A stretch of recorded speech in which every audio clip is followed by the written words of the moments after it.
শক্তিশালী একজন নবী ছিল। উনি মালাকুল মাউতকে বলেছিলেন, মালাকুল মাউত, আমার মৃত্যুর সামান্য কিছু আগে আমারে বইলো, আমার একটা কাজ আছে। মালাকুল মাউত মৃত্যুর কিছু সময় আগে এসে বলল, সুলাইমান, সময় শেষ, অল্প কিছু সময় বাকি, কি করবেন করেন। সাইয়েদনা সুলাইমান জিনদেরকে ডাকলো, ও জিনেরা, বিশাল একটা প্রজেক্ট আছে, প্রজেক্টে কাজ শুরু করো। আর কিছু জিনকে বলল, চারদিকে গ্লাস ফিটিং করা একটা রুম বানাও। সাইয়েদনা সুলাইমান আলাইহিস সালাম গ্লাস ফিটিং করা রুমের ভেতরে ঢুকলেন। এই রুমে ঢোকার দরজা নাই, হাতে একটা লাঠি নিলেন, লাঠির মধ্যে ভর করে দাঁড়িয়ে রইলেন আর জিনদের দিকে তাকিয়ে রইলেন। জিনেরা এত বদমাশ ছিল, সাইয়েদনা সুলাইমান দাঁড়িয়ে না থাকলে কাজ করতো না, দাঁড়ায় না থাকলে আজও লোকজন কাজ করতে চায় না, ঠিক কিনা?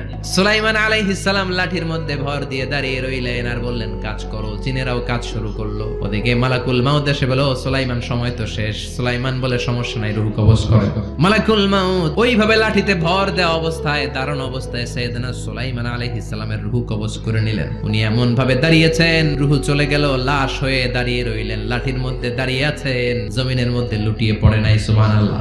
জিনেরা মনে করছে বস দাঁড়ায় আছে, কাজ করতে হবে। করতে করতে পুরা প্রজেক্টের কাজ শেষ। ইন দ্য মিন টাইম ঝিঝি পোকা, উই পোকা সুলাইমান আলাইহিস সালাম লাঠির ভেতরে ঢুকে লাঠিও খেয়ে ফেলেছে। সাইয়েদনা সুলাইমান আলাইহিস সালাম ধপাস করে জমিনে পড়েছে। আর জিনেরা কয়, হায় হায়, খালি খালি কাম করছে এতদিন। সুবহানাল্লাহ কইবেন না?